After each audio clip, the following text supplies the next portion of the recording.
Fala pessoal, tudo certo? Sejam todos muito bem-vindos e muito bem-vindas ao Block Insider, o seu podcast semanal aqui do Block Trends, em que a gente discute temas ligados a cripto, finanças e tecnologia. Meu nome é Nicolas Sack, eu sou o seu host e, como de costume, eu tenho aqui um convidado super especial para discutir temas relevantes para você dessa indústria de cripto e Web3.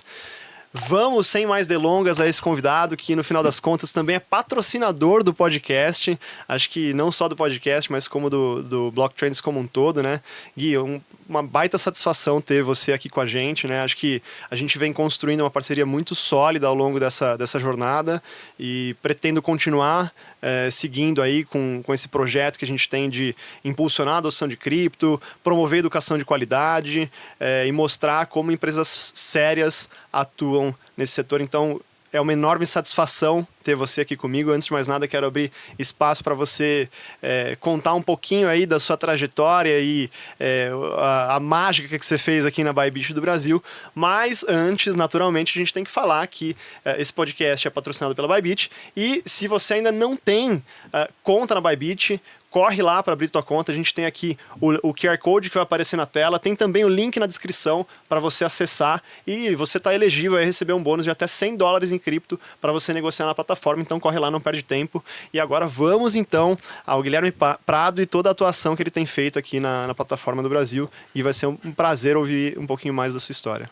Muito obrigado, é um prazer. Eu acho que a gente vem construindo uma semente do que vai ser esse bull run, né? Antes de mais nada, eu acho que a Bybit é sobre qualidade, né? Então essa parceria é sobre isso. Agora, falando de mim, né? Bom, eu tenho uma trajetória um pouquinho peculiar, né? Até eu chegar onde eu estou, né?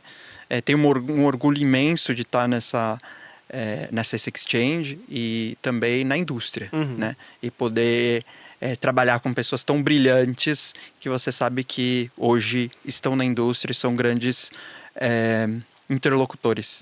Então, bom, eu sou formado em administração, formei nos Estados Unidos, voltei aos 25 anos para o Brasil, trabalhei em finanças por algum tempo. E durante a pandemia eu tenho uma experiência interessante, né? Como eu entrei em cripto. Acho que algumas pessoas até inclusive perguntam, né? Pô, como que você entrou em cripto, né? É uma clássica, né? Eu digo que eu estava ouvindo podcast de um podcast gringo, agora eu não vou lembrar o nome, e alguém estava falando de stablecoin. Quando eu falei dólar digital, caramba, esse negócio é inovador, cara, né? E dali, vamos dizer que tomei aquela picada, né? E comecei a estudar e logo ver as oportunidades. Sim. Né? O fato de eu sempre trabalhar em empresas maiores como PwC, Serasa, o próprio Twinings ou Vomaltini, que são empresas que eu trabalhava no departamento de reporting de finanças. Então ficou um pouco mais fácil para entrar nessas empresas e ser um representante comercial, vamos dizer assim, de uma empresa global. Show. Cara, assim, acho que tem... a vantagem é que, além de parceiro comercial, a gente acabou virando amigo, então tem muita coisa que eu sei da tua história que eu gostaria que você compartilhasse com o pessoal, porque é muito bacana. Acho que, em primeiro lugar, você tem uma etapa da sua carreira que você fez um trabalho de voluntariado em educação também financeira, não tem? Sim. Pô, conta um pouquinho mais, porque isso é uma parada que eu sempre tive curiosidade de perguntar e eu nunca fui a fundo para saber. Então aqui é o espaço para você falar para todo mundo aí. Legal, gostei da pergunta. Eu acho que educação e finanças sempre fez parte de mim, de alguma maneira, naturalmente, né? Eu venho de uma família pobre de São Paulo, né, sou da capital mesmo, e eu estudei nos Estados Unidos, como eu havia dito, e quando eu voltei, era como se algo falasse para mim, tipo, pô, você deve à comunidade. Então, e na época eu fiz a maioria dos meus amigos, né, bom, adolescência, né, eu saí com 17 do Brasil e voltei aos 25. Então, assim, como se eu quisesse ter novos amigos, né? Eu tive um problema familiar, tive que voltar às pressas e depois não tive a condição de voltar aos Estados Unidos, mas concluí a faculdade. Então, mas dito isso, eu me envolvi em um projeto de educação financeira, justamente como você havia dito, que se chama Bem Gasto. Né? E o propósito desse projeto, então, era ir às comunidades, né? E ensinar o básico de como lidar com finanças. Né? E engraçado que o meu pai, ele sempre dizia, né? Pô, Guilherme, você tá trabalhando, mas você não ganha nada. Eu falava assim, pô, não, pai, isso aqui vai ser algo que eu tô construindo e que lá na frente vai me ajudar. E eu fazia isso de paixão, assim mesmo como eu trabalho com muita paixão. Você sabe disso. Sim. Você lida comigo no dia a dia e sabe que eu sou uma pessoa bastante espontânea, né? E tenho muita paixão pelo que eu faço. E aí, eu acho que tem algumas coisas que são muito semelhantes. O fato de você trabalhar com players importantes. Então, assim, quando você fala de educação financeira,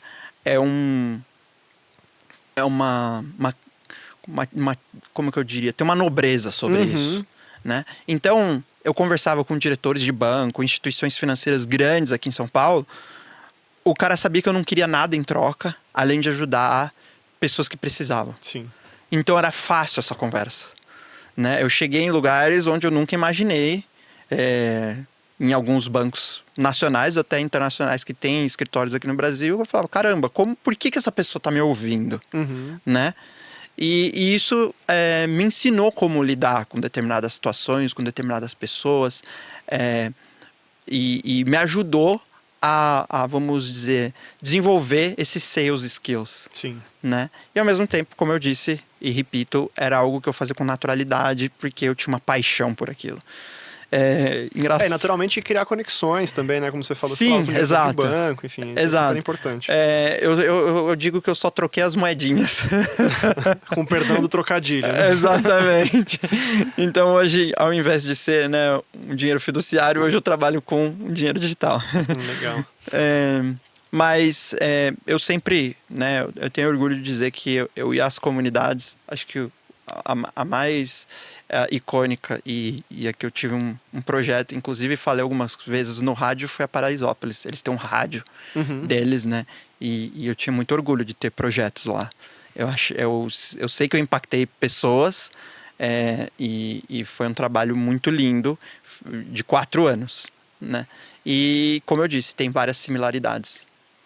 Cara, muito legal, assim, e é um trabalho realmente nobre, a educação é fundamental, a educação financeira, tanto quanto, né, não dá para falar mais ainda, porque a educação tradicional te qualifica para uma série de coisas, mas a educação financeira é fundamental para a vida de qualquer indivíduo. Sim. Mas ela impacta ainda mais essa galera que está numa situação mais complicada, né, que geralmente vem de família humilde, que tem uma situação de remuneração muito menor do que a média da população. Então, é super importante trabalhos desenvolvidos como esse. E eu acho que outro ponto que você comentou aí, que é um gancho que eu gostaria de puxar, não sei se você vai se sentir à vontade para falar, e aí depois você me fala se você se sente à vontade ou não, é sobre essa conexão com o teu pai, né? Você falou que ele até brincou com você que, cara, você tá trabalhando, mas você não tá ganhando nada, né? Sim. E, na verdade, assim, na minha cabeça não existe muito isso de trabalhar e não ganhar nada, porque no final das contas você sempre tá ganhando alguma coisa. Você tá ganhando experiência, você tá ganhando conexão, você tá ganhando reconhecimento, você está ganhando gratificação própria, né? Exato. Acho que esse é um trabalho que te gratificou muito. E eu sei que você teve uma trajetória com seu pai faleceu há algum tempo já.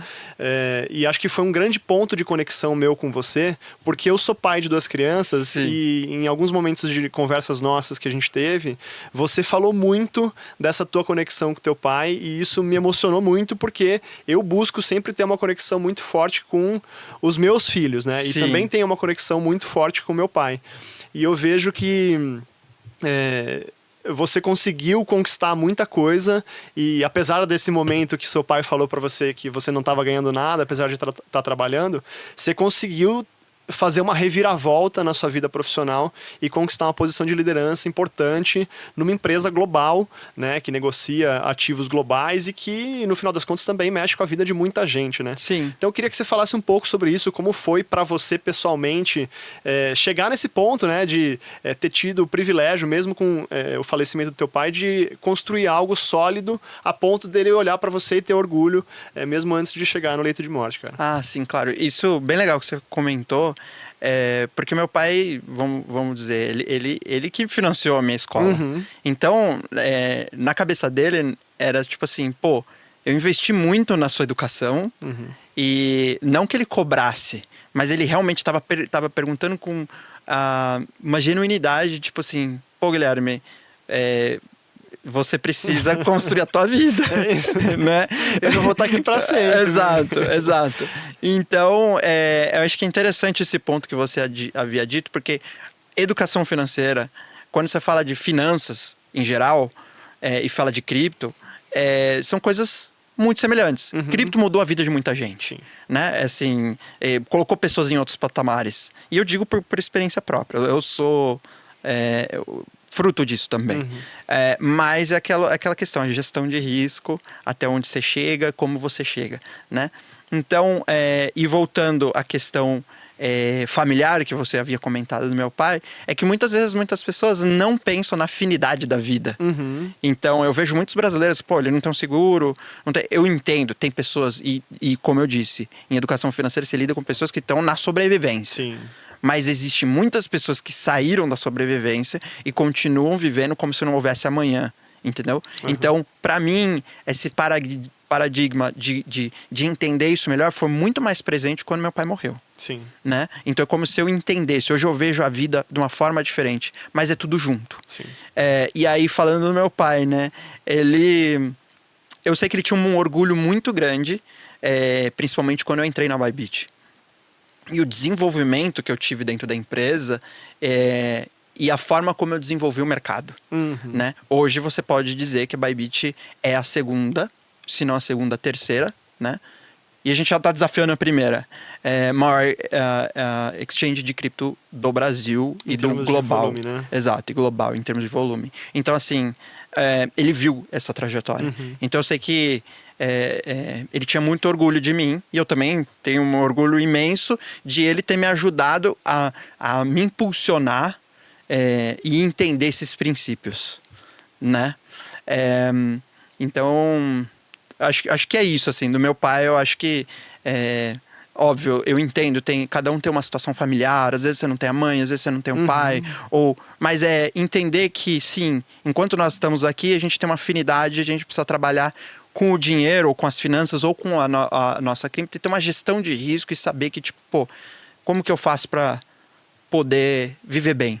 Acho que acima de tudo entender que, apesar da finitude da vida, você tem um legado que você deixa para a sociedade e para os teus familiares, né? Exato. Acho que fica de lição aí, inclusive, essa questão que você falou de gestão de risco, né? Cripto é super bacana, tem muita oportunidade, tem muita coisa para se fazer de legal em termos de desenvolvimento de negócio, tem muito dinheiro para se ganhar, mas também não dá para colocar todo o portfólio em cripto e achar que, né, você vai ficar rico rápido. Acho que tudo isso envolve muito um trabalho de educação financeira que vai muito além do que é só cripto, né? Exato. Naturalmente, a gente é apaixonado por esse mercado, a gente tem isso em comum, mas é importante frisar esse ponto, e acho que fica essa lição aí dessa conversa que a gente teve sobre seu pai. Agora, a gente tem essa evolução rápida da Bybit, não só no mundo, né, mas no Brasil principalmente. A gente teve um movimento super expressivo de crescimento e expansão, desafiando aí outras plataformas de mercado, né? A gente tem mercado Bitcoin desde 2013, a gente tem Foxbit desde 2015, se não me falha a memória, que são players relevantes que vieram participando do mercado com mais afinco aí durante todos esses anos. Vários outros players que surgiram e também decaíram aí nos ciclos de altas e baixas do mercado, né? Mas a Bybit entrou de maneira bem agressiva e conseguiu conquistar espaço e morder uma fatia grande do mercado. Sim. A que você atribui esse crescimento grande da Bybit? Se tem alguma estratégia específica que você gostaria de pontuar, só para a gente entender. Quando eu falo de Bybit e falo sobre mim, eu digo com propriedade que é uma escola Bybit. Uhum. É a forma de fazer negócio, né? Eu aprendi muito. De ser direto, objetivo e claro, e aonde você está e onde você quer chegar. Em um curto período de tempo. Uhum. Um prazo muito curto. Você sempre tem isso em mente.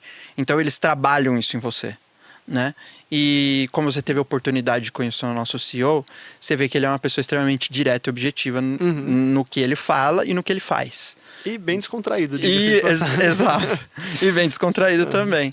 Mas eu falo que eu venho da escola do Benzo, né? No sentido de que o que ele entendeu com essa mudança de paradigmas dos influencers, né? Ou do que a gente chama de Key Opinion Leaders, né? KOL. KOL, o famoso KOL. Eles são o drive, vamos dizer, comercial da empresa. Então, antes, ele até fala em alguns episódios, algumas palestras, ele fala que, tipo assim, ele mandou parar, construir a Exchange e falou, me constrói o melhor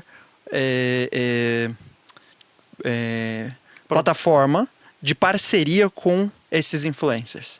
Então, no momento que ele fez isso, ele já se colocou à frente dos concorrentes dele. Sim. Né? E aí, em cima disso, ele entende que a parte comercial, você precisa de pessoas que lidam com pessoas. Sim. Então, dito isso, essa facilidade de lidar um a um fez esse crescimento exponencial. Né? Porque, como você mesmo disse, eu acho que os dois players, além dos nacionais, né, os dois players que estavam atuando aqui com maior afinco, era a FTX Sim. e a própria Binance. Né? De exchanges internacionais. Exato. A gente tinha o OKEx que entrou, saiu. Acho que agora eles estão aí num momento de que eles estão achando o caminho deles. Sim. Enfim, mas nós sempre tivemos isso no nosso drive global. Tá. Né? Então, quando eu sempre entrei com essa meta e com isso muito claro, de que eu precisava falar com os maiores e melhores experts ou influencers de cripto no mercado nacional. Uma vez que eu cheguei em um maior, é como se fosse uma pirâmide, vamos dizer. Num bom sentido, tá? Não é uma pirâmide de cripto, tô falando uma pirâmide de estratégia de venda, né? Onde você tem ali um guarda-chuva do maior e você tem uns menores que vão seguir aquele KOL, né? Key Opinion Leader. Então, é basicamente isso. Eu acho que esse é uma atribuição muito clara do objetivo e o resultado disso você já sabe, né? E a segunda questão é que sempre o cliente está na frente. Então, listen, né? O nosso mode, né? Listen, care and improve, né? Então, ouvir, tomar cuidado e melhorar. Sim. Então, hoje, quando você olha a plataforma da Bybit, pode ser que a semana que vem o design dela esteja um pouquinho modificado, ou ela tem um produto novo, ou ela tem uma feature nova. Então, esse desenvolvimento das ferramentas faz com que as pessoas se sintam ouvidas. Sim. Né? Eu digo isso nossos clientes, e podem ser clientes institucionais ou podem ser clientes VIP, né? Ou até mesmo alguma determinada comunidade que achou interessante colocar isso à mesa. Óbvio que a gente recebe centenas de sugestões de melhoria, mas em cima do que faz sentido para o negócio, a gente sempre vai tentar implementar. Sim. Então, eu creio que essa é a receita do bolo. E no Brasil, eu acho que, de uma forma bem clara, a comunidade cripto ela é muito pequena e unida. Todo mundo, não digo unida 100%, mas pelo menos eles se conhecem. É uma bolha. Então, uma vez você cria a sua reputação dentro dessa bolha, é muito mais fácil você trabalhar. né? Então, foi exatamente isso que eu fiz. Trabalhei o relacionamento, eu tenho um relacionamento muito bom com a maioria dos influencers, né? E, obviamente, a gente tenta entrar em um acordo, né? No que faz sentido para ele. Eu tento falar, tá, cara, acho que isso também é um outro fator importante. O que faz sentido para você? Né? Isso aqui é o que eu tenho, Sim. Mas eu preciso entender como que você quer fazer isso. Em cima disso, eu consigo te ajudar melhor. Então, um momento que um potencial cliente, um potencial parceiro vem falar comigo, eu sempre tenho isso em mente, né?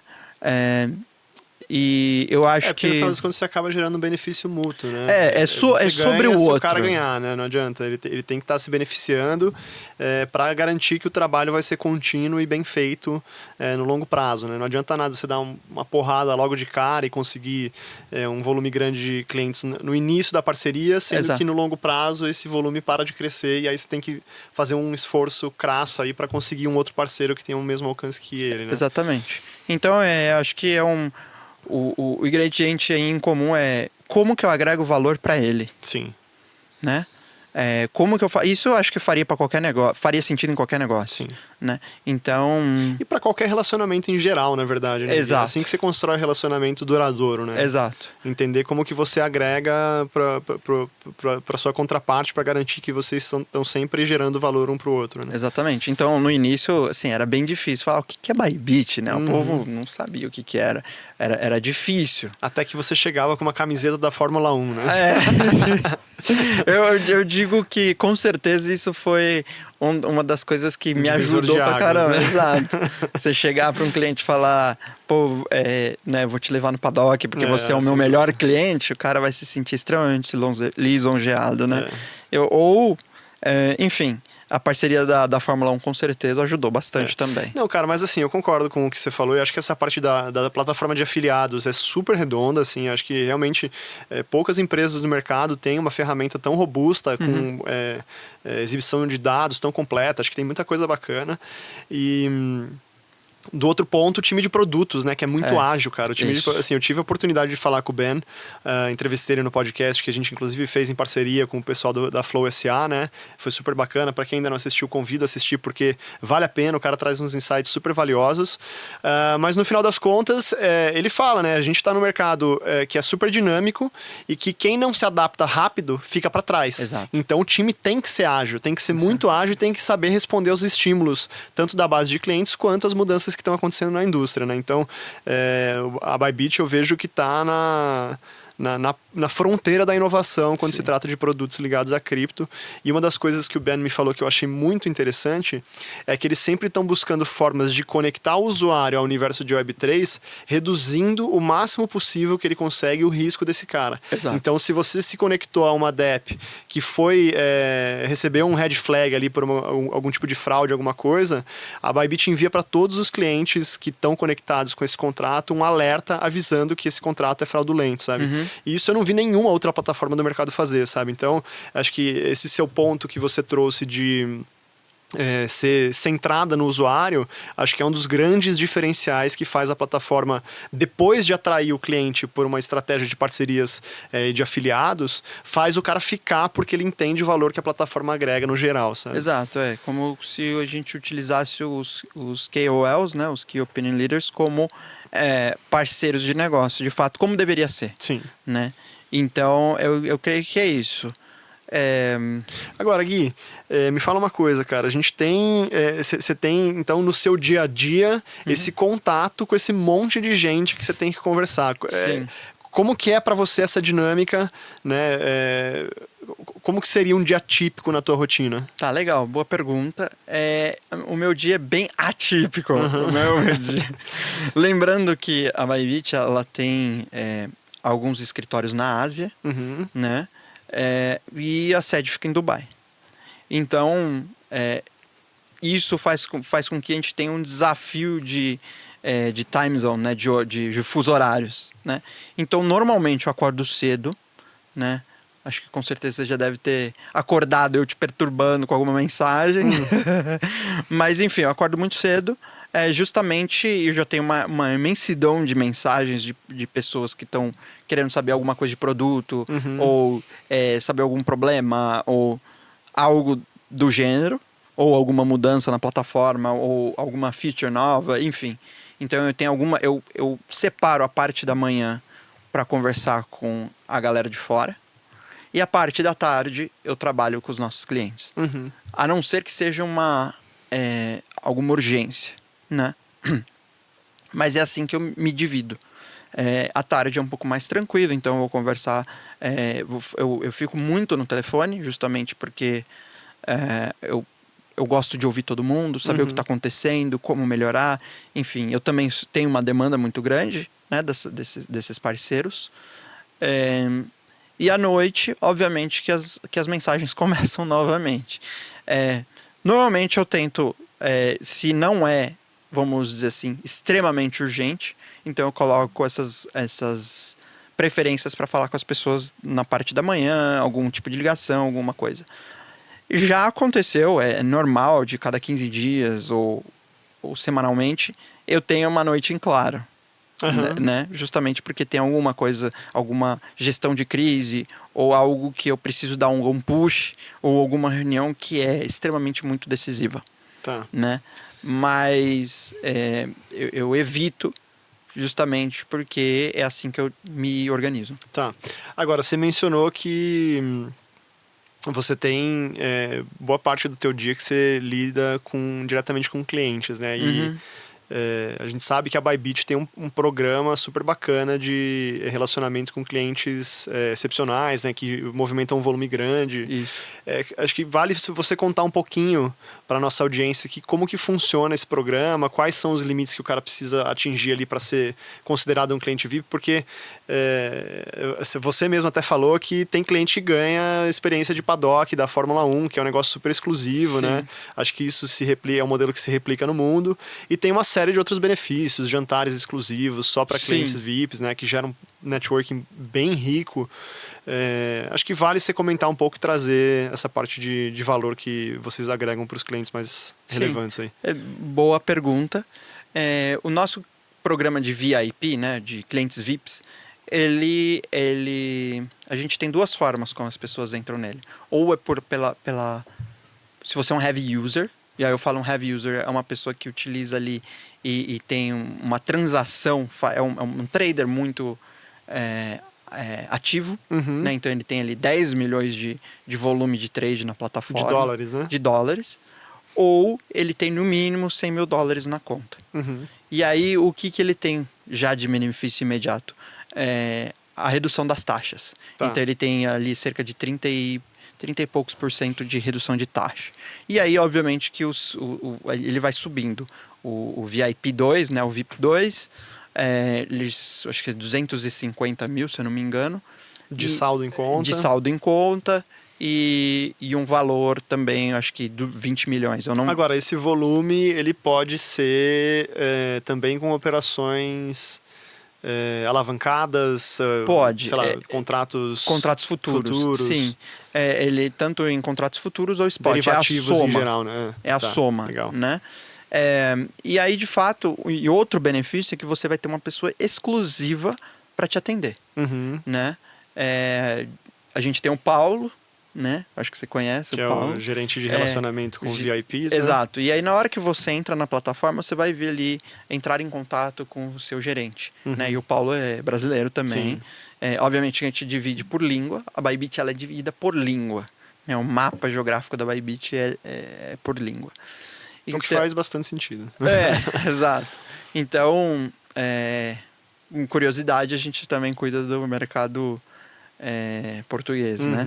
Então, mas é basicamente isso. E como você mesmo disse, a gente fez, né, o jantar, inclusive, que a gente trouxe os nossos executivos globais aqui para o Rio de Janeiro, alguns meses atrás, onde a gente criou esse network, é a primeira vez no Brasil. Sim. Então eles tiveram a oportunidade de conhecer o CEO, o Ben, né, e algumas outras pessoas importantes que tocam a operação do dia a dia.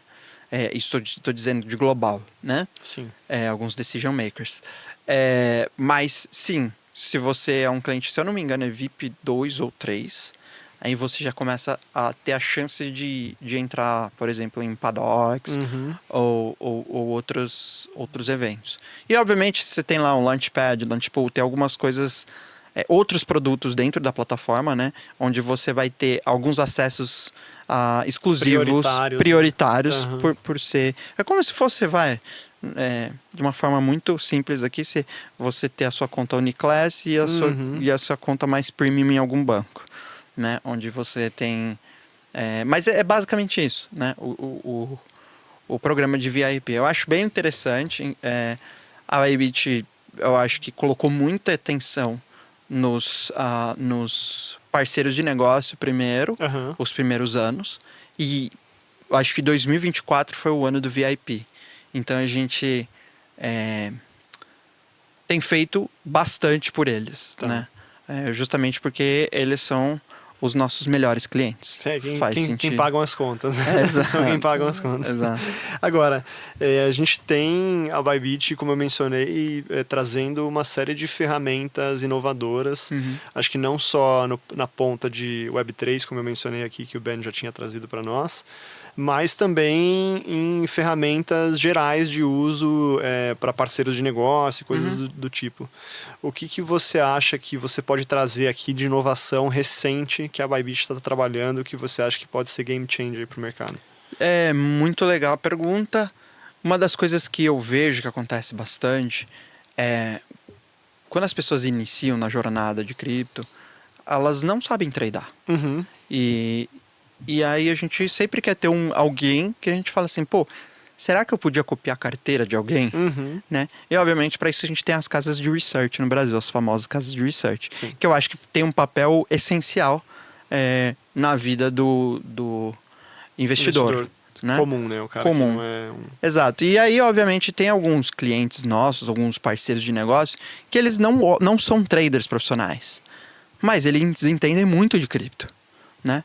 E então a gente fez essa ferramenta que foi uma solicitação, eu digo, minha por uns 2 anos até, porque justamente eu vi esse gap, né? E finalmente saiu. Estou muito feliz. Que a gente chama de copy trade, né? Spot.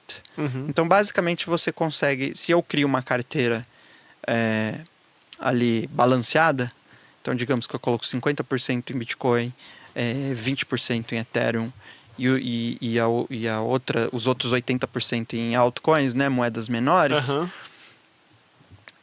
você é capaz de copiar, replicar esse modelinho, né?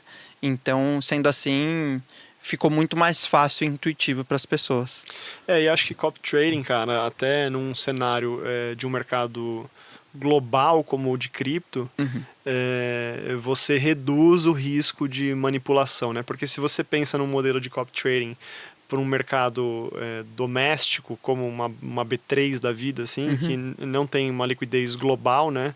Naturalmente você pode ocasionar esquemas de pump and dump, coisa do tipo, dependendo do volume que o cara movimenta, sabe? Sim. Agora, o cripto tem liquidez global, né? E opera 24 horas por dia, 7 dias por semana. Isso torna muito mais difícil você fazer qualquer manipulação de preço em cima de algum ativo, né? Então, Sim. Acho que vale destacar isso, que esse é um risco que é mitigado, né? E aproveitando, cara, assim, acho que é um ponto importante da gente discutir aqui é que cripto é um mercado extremamente volátil e a gente teve aí ao longo dos últimos anos um mercado que revelou uma série de fraudes e esquemas que surpreenderam muita gente, né, influenciando inclusive personalidades globais aí em alguns casos. Acho que isso não é novidade para ninguém. E é natural que as pessoas fiquem com receio de operar em plataformas globais e medo de se envolver com o mercado cripto em geral e acontecer alguma coisa parecida com o que aconteceu com o FTX ou até mesmo com outras plataformas que atuam no mercado ainda hoje, né? Então eu queria entender quais são as políticas e medidas que a Bybit adota no Brasil e no mundo para se manter ética, né, atuando dentro das melhores práticas, prevenindo lavagem de dinheiro, estando compliant dentro das jurisdições que cabe, né? Então, queria ouvir um pouquinho mais de você sobre esse tema. Sim. A Bybit, ela, obviamente, acho que a indústria aprendeu sobre FTX, né? Uhum. E sendo uma concorrente direta da FTX, todos os nossos concorrentes diretos, vamos dizer, ficaram ali no foco da atenção do mundo, Uhum. né? Então, eu acho que até virou como eu diria, um diferencial comercial quem fazia, tomou algumas medidas importantes, Sim. né? Então, uma delas, inclusive, quanto de ativo tem na plataforma de cada exchange, né? Que isso nunca era revelado, Sim. né? E hoje você vai lá na Nansen, né? Na plataforma, uma plataforma de dados de dados on-chain, on-chain. Uhum. e você consegue ver o quanto de ativos, vamos dizer assim, estão na plataforma, né? De cada exchange. Sim. Então, obviamente, a Bybit ela tem um commitment de fazer um report mensalmente para que esse dado seja público. Inclusive, a gente faz isso com periodicidade. Acho que essa é a primeira coisa. A segunda coisa é que muitos dos nossos clientes institucionais, eles preferem ou estão preferindo fazer self-custody. Uhum. E eu acho que esse movimento de autocustódia, ele aumentou também com os aprendizados de FTX. Sim. Né? Então, o que nós estamos fazendo? Parcerias vamos dizer, com empresas que são, vamos dizer, altamente reguladas ou elas têm essa expertise de custódia. Então, por exemplo, a Fireblocks, Uhum. a Copperco, né? Que inclusive grandes instituições bancárias estão utilizando para fazer a custódia dos ativos. Então, a gente tem ali formas de integrar com essas plataformas via API. Ou seja, ele como se ligasse um botão, ele tradeasse dentro da Bybit, depois ele traz a autocustódia para dentro, né? Então, isso ficou muito claro, acho que essa é uma das questões. A outra questão é que nós pedimos o Tax ID, ou que seria o nosso CPF. Uhum. Isso, eu falo Tax ID porque eu estou falando globalmente. Sim. Né? Então, o documento que você utiliza em cada jurisdição. E aí, com isso, a gente consegue saber quem é você, né? Mas essas informações, o que eu sempre deixo claro para as pessoas é que, obviamente, cada jurisdição é diferente em questão de reporting. E isso cabe a todo cliente entender a sua jurisdição e entender como fazer esse reporting à Receita Federal ou à SEC nos Estados Unidos, ou o que seja. Isso cabe ao usuário fazer. Isso não é uma... vamos dizer, isso não é uma obrigação nossa. Nós temos a obrigação de mostrar o que foi transacionado na plataforma, o que você transaciona dentro da plataforma. Certo. Né? Mas, dito isso, o nosso objetivo principal de coletar essas informações é justamente para banir os bad actors, né? As pessoas que estão ali na plataforma para utilizar vamos dizer, o advento dos ativos digitais como forma de financiar o crime organizado, financiar o terrorismo, lavagem de dinheiro, tráfico de pessoas e afins. Sim. E, obviamente, a gente tem, sim, utilizamos ferramentas no nosso cotidiano como o Chain Analysis, que é uma ferramenta que faz uma análise on-chain desses ativos e de onde vieram e para onde estão indo. Sim. Né? Então a gente... Para garantir que em última instância você não está conectado a uma carteira de um grupo terrorista. Exatamente, exatamente. Então é essa nossa grande questão, e digo isso que a indústria aprendeu e foi reforçado, a própria indústria exigiu isso da Bybit. Sim. Agora, a gente está num mercado, cara, que é extremamente dinâmico, né? Aqui nesse podcast a gente já conversou com inúmeras pessoas que são líderes da indústria, sejam como produtores de conteúdo e formadores de opinião, seja CEOs de grandes empresas globais desse universo de cripto. Já falamos com traders, com investidores institucionais, tem um pouco de tudo, cara. E, naturalmente, a gente vê que a narrativa de cripto vai evoluindo muito rapidamente.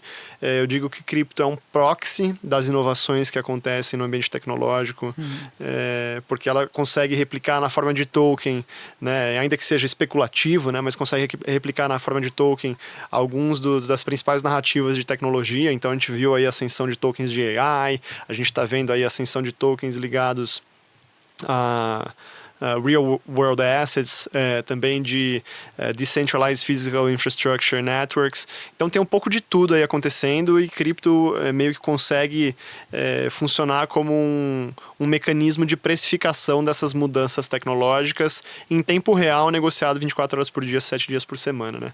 E isso faz com que esse seja um mercado extremamente dinâmico e sujeito a mudanças recorrentes, né, como a gente já conversou aqui. E eu queria entender o que você vê a Bybit fazendo nesse universo para garantir que ela está sempre à frente da concorrência e de que forma ela se mantém relevante para o mercado de criptoativos. Legal. E de investimentos como um todo, na verdade, né? Sim, como você mesmo disse, é um dos maiores desafios de uma exchange global, né? Como se mantém relevante, né?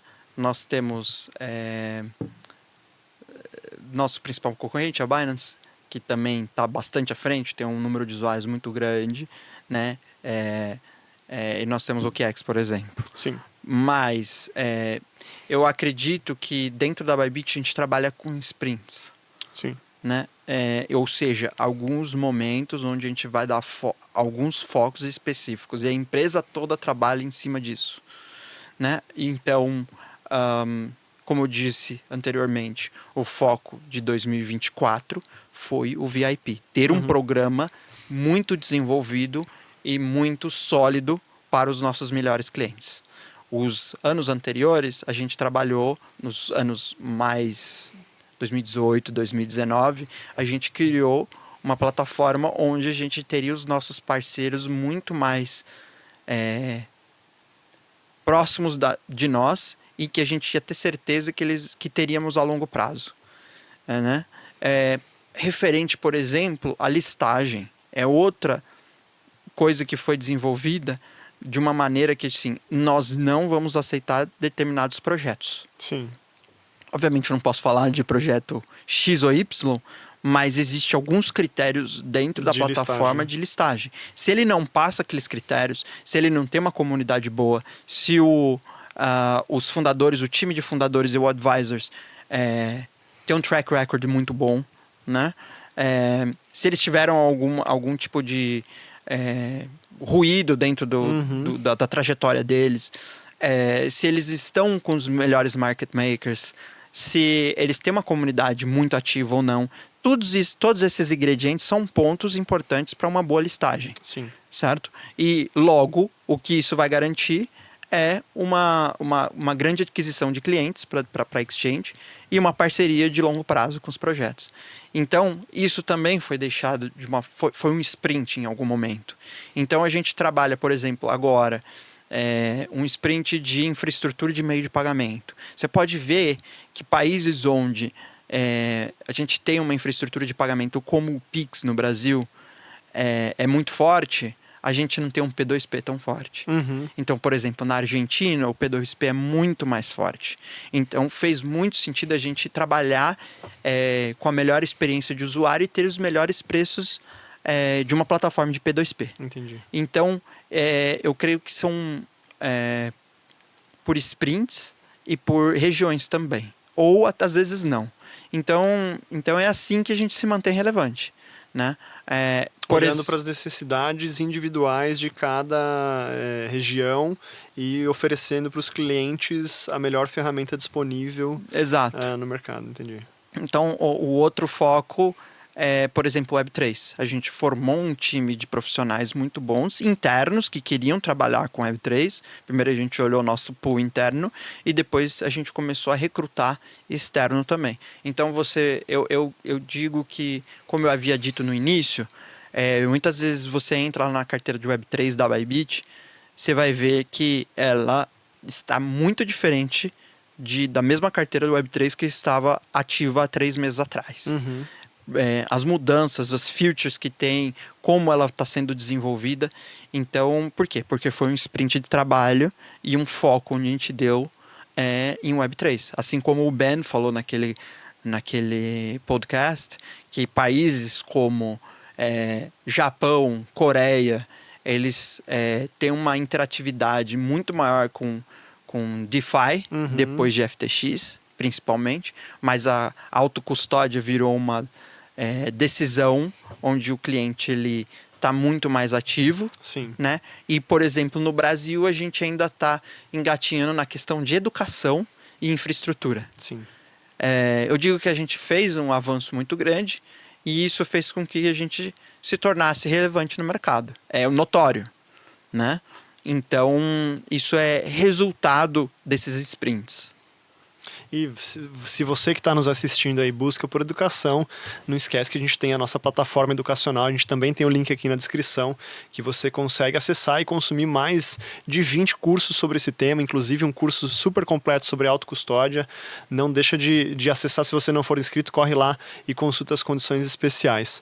Agora, Gui, a gente tem também um mercado muito, não em termos de soluções de exchange, mas soluções que o mercado cripto oferece mesmo, que evoluiu muito de 5 anos para cá, né? Se você olha lá para 2018, 2019, foi quando a gente começou a ver as primeiras soluções de DeFi sendo oferecidas massivamente aí, né?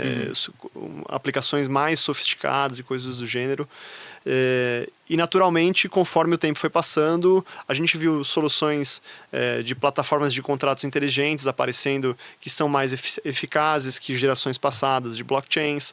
A gente viu o mercado de NFT florescendo e também perecendo, né, em muitos dos casos. A gente viu ciclos super importantes e naturalmente nos próximos 5 anos a gente vai ver muitos mais ciclos aí, muitas novidades surgindo no mercado, né? Qual que você acha que é o papel que a Bybit desempenha nesse futuro que é difícil de prever, mas que naturalmente vão ter players que são facilitadores como a Bybit exercendo um papel importante? Como que você vê esse papel da Bybit? A Bybit, eu acho que qual que é o grande ativo dela? São os nossos usuários, né? 30 milhões de usuários no mundo. Não é qualquer exchange ou qualquer plataforma de cripto que chega a esse número. Sim. Em um curto período de tempo, desde 2018, desde a fundação. Até para você ter uma ideia, é mais do que o total de usuários que investem em cripto no Brasil, né? O último estudo que a gente fez são de 21 milhões de usuários. Exatamente. Né? A gente está falando aí de algo massivo. Então, eu não tenho dúvida que isso já é um retrato de que a gente é capaz de continuar relevante. Sim. Né? A forma, eu acredito muito na forma como a Bybit trabalha internamente. Eu digo que a gente tem uma grande quantidade de funcionários, mas você sempre sente que você está numa startup. Né? Onde você tem o cliente em primeiro lugar, logo o seu time de vendas, seja ele institucional, seja ele varejo, ele está sempre em volta de quem faz a decisão mais importante da empresa. E as outras os outros departamentos, eles trabalham como suporte. Isso já está validado no mercado, não é nenhuma novidade, mas não é um modelo que a Bybit desenvolveu. Não, né? Isso é uma forma de como nós fazemos negócio, né? E deu certo pra gente, e é assim que a gente se mantém relevante. E enquanto nós conseguirmos fazer isso como modelo de negócio, eu creio que a gente continua relevante. E óbvio que a forma como a gente traz cripto para o dia a dia das pessoas. Então, hoje na Europa, na Austrália, em algumas jurisdições onde a gente já tem algumas licenças, né? Ou estamos trabalhando com os governos locais para ter essas licenças, nós já temos ali onde se permite o cartão de débito da Bybit. Então, isso é uma outra forma de sacar as suas criptomoedas e utilizar no dia a dia. Né? Você pode fazer um trade aí de R$1 milhão e poder utilizar o lucro desse trade diretamente, sem ter que sacar esse valor para uma conta corrente. Isso eu acho que é um exemplo ínfimo de como nós nos tornamos relevantes e continuaremos relevantes na indústria. É entender o cliente, entender quem é o nosso cliente primeiro entender a demanda desse cliente e antes dele que ele fale pra gente, a gente já tem essa solução. Sim. A gente sabe a solução que ele vai precisar, né? Então, é dessa maneira. Porque as narrativas, elas vão continuar mudando, como você mesmo disse, né? Hoje, RWA, esse ciclo pode ser algumas coisas, né? O DeFi, que a gente está, né, autocustódia ou o que seja, mas um próximo ciclo vai ser totalmente diferente, né? Então, eu vejo isso como aprendizado. Não se prender à narrativa e sim prender à necessidade do cliente. Porque no final das contas não importa qual é a narrativa, se você souber identificar a demanda muito rapidamente, a solução vem logo e você permanece importante para aquele cliente que está consumindo o teu serviço ou o teu produto, né? E aí, assim... Eu acho que Mas também acaba sendo o maior desafio do negócio. Exato. Mas aí também tem a questão de, tipo assim, qual é o papel da exchange num futuro próximo? Eu acho que a gente... É aquilo, né? Ou o sistema financeiro atual abraça e ele vai dar as mãos pra gente, ou ele vai ser um rival e vai ser engolido pela forma como as pessoas estão interagindo com o dinheiro no futuro. Sim. Né? Então, não que eu digo que a batalha tá ganha, eu acho que a gente tá na batalha, e se a gente quer chamar isso de batalha ou não, porque o que você vê de custodiantes de cripto, de até exchanges que estão fazendo trabalho em conjunto, né? Com bancos em todas as partes do mundo, isso virou cotidiano, né? Pode ser uma batalha, mas também pode ser uma aliança, né? Vai depender da forma que a gente construir. Exatamente. E aí, pra gente fechar aqui, que a gente está próximo do nosso tempo, eu queria entender da Bybit no Brasil. O que vocês têm pensado aí para os próximos anos, de perspectivas, soluções novas que vão ser lançadas? Você mencionou do Cop Trading, que está aí na cara do gol, né? Mas eu queria entender de perspectivas para facilitar a vida do usuário e planos de expansão que vocês têm aqui no Brasil. De novo, tendo o cliente sempre como peça central, a gente vai querer entender melhor, mais e mais como e quem são os brasileiros que estão usando a plataforma. Mas, ao mesmo tempo, tem o desafio de entender o arcabouço regulatório. Sim. Né? O Banco Central ele tem feito grupos de trabalho, ele está sendo muito ativo, eu acho que de uma forma positiva, né? Tem trabalhado muito com a narrativa de cripto e como trabalhar com ela e com os players. Então, assim, a gente espera que eles deem espaço para a gente trabalhar com eles. Sim. Né? Eu não digo apenas o Banco Central como CVM, instituição, né, mais importante, mas é porque nós sabemos que, vamos dizer, a responsabilidade agora está na mão deles. Né? Então, nós temos outros players, como você mesmo mencionou, CVM e afins. Mas o que eu acho que está acontecendo no mundo é que muitas jurisdições a gente está nesse gray zone. Então, a gente está esperando, como que nós vamos nos ajudar? Como que a gente vai trazer uma segurança para o usuário de acordo com a lei local? Né? Então, acho que esse é o primeiro passo. Né? Dito isso, também entender o gosto do brasileiro por cripto. O que o cliente brasileiro está consumindo? E aí pode ser, o cliente brasileiro, a elite, vamos dizer, a classe A, B de São Paulo, do eixo Rio-São Paulo, agora a moda corridas de rua. Então, será que a gente tem algum espaço aí? Não, eu digo que na Europa a narrativa entre os jovens de 35 a 40 anos que estão no mercado financeiro ou de cripto gostam de drift. Será que existe uma oportunidade aí? Ou a gente fez algumas parcerias com shows, com concertos. É muito entender onde está o nosso público. Eu acho que institucionalmente a gente não tem nada fechado. Vou deixar as novidades para elas acontecerem desenrolando, mas é sobre isso, entendeu? É sobre entender onde está o nosso cliente. Até hoje, né, vamos dizer, no início, quando a gente começou aqui a atuar mais no Brasil e ter um foco em Latam, a gente fez uma parceria com o CSGO, né, quer dizer, um time de CSGO, né, o MIBR, né? Então isso ajudou, eu acho que até os jovens entenderem melhor o que é cripto, Sim. né? Então, hoje, se você é um fã do MIBR, se você já deve ter ouvido falar, ou pelo menos você já viu o nosso logo. Sim.